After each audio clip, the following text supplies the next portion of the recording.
Nigel Westlake is an award-winning Australian composer, but a few years ago he thought he'd never write another piece of music. The musician was grief-struck after the murder of his son Eli. It took a year, but finally Nigel Westlake picked up his pencil again, and the result is a beautiful requiem and tribute to his lost son. Rebecca Bailey reports.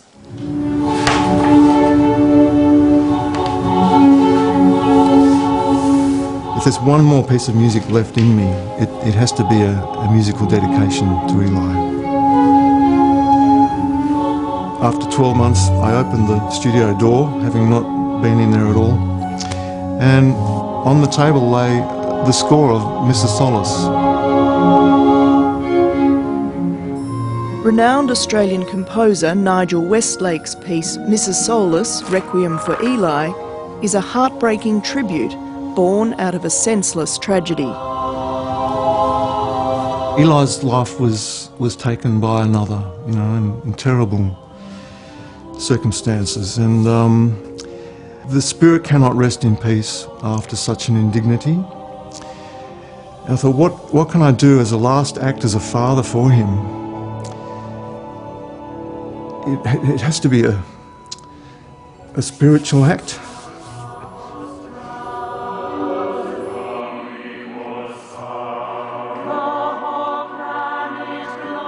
Nigel and Jan Westlake's 21-year-old son Eli was a talented lighting technician, DJ and street artist who'd inherited his parents' passion for music.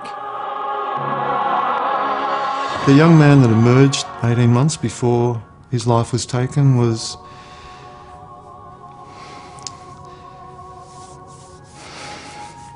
just a spectacular young man,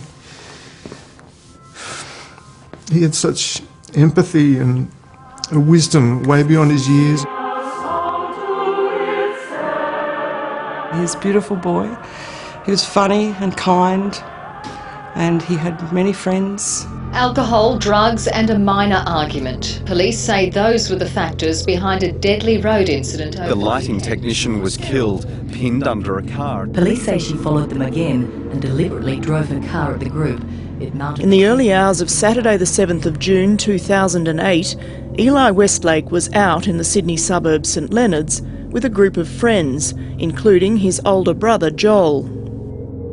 We had an altercation with a woman who had been drinking and was on a bunch of drugs, and she lost her cool and intentionally ran Eli down with her car.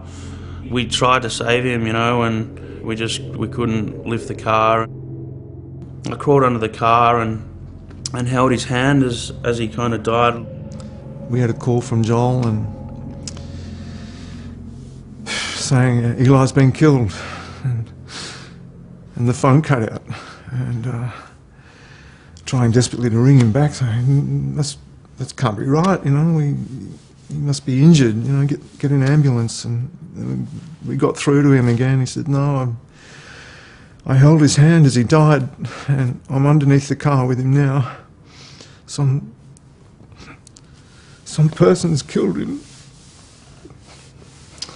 My mum, when he was born, had a home birth, and so I was actually there to hold his hand as he was. Hold his hand as he was born as well, and so I felt like his full life cycle went away, and it was it's a very heavy thing, but I try to learn from that, and these days I appreciate all life, Sorry, just a second. It's indescribable. It is beyond words. We have tried to pull together and be as strong as we can. However, it's a very challenging process and a very difficult path. Nothing is quite the same, and we miss him terribly.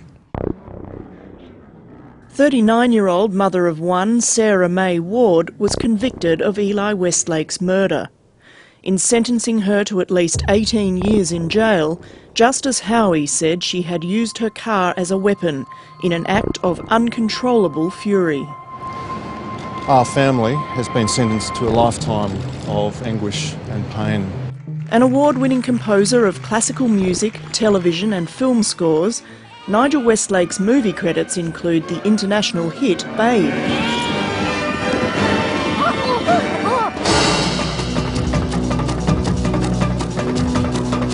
He was working on a concert version of his music for the IMAX documentary Solamax when his son was killed. No one talks about the physical toll of grief much, but I found it totally debilitating. And the idea of writing any music or, getting back to work on any level at all completely eluded me. I couldn't see the point. The muse had gone, and the place where the music is written in my head was now occupied by memories of Eli.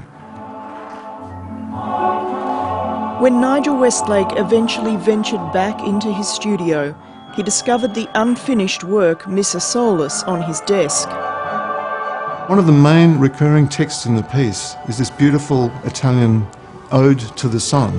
And the poem goes, "My joy is born every time I gaze at my beautiful sun, but my life dies when I cannot look at it." And I just looked at those words and I thought, this has to be Eli's Requiem. And I spent the next 18 months pulling the whole thing apart, reorchestrating it, adding complete new sections, new movements, and just with Eli's permission, he was travelling with me. He gave me permission to move those memories aside just for a brief moment and to be able to focus on the music.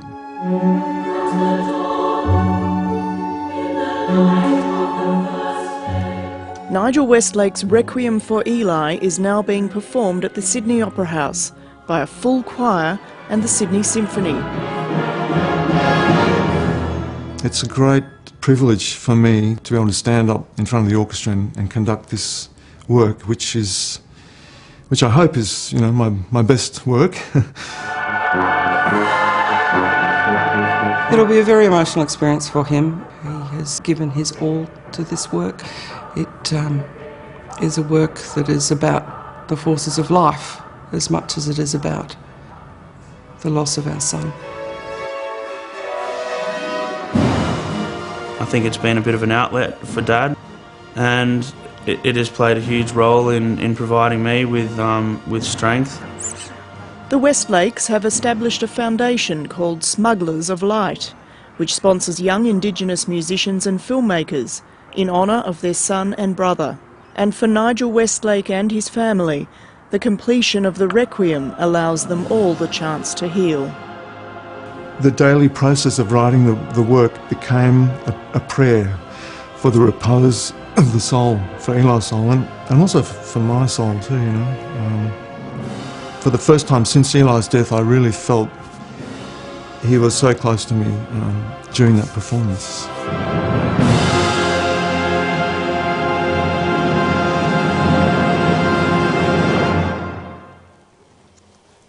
Rebecca Bailey reporting, and that's the program for tonight. We'll be back at the same time tomorrow, but for now, good night.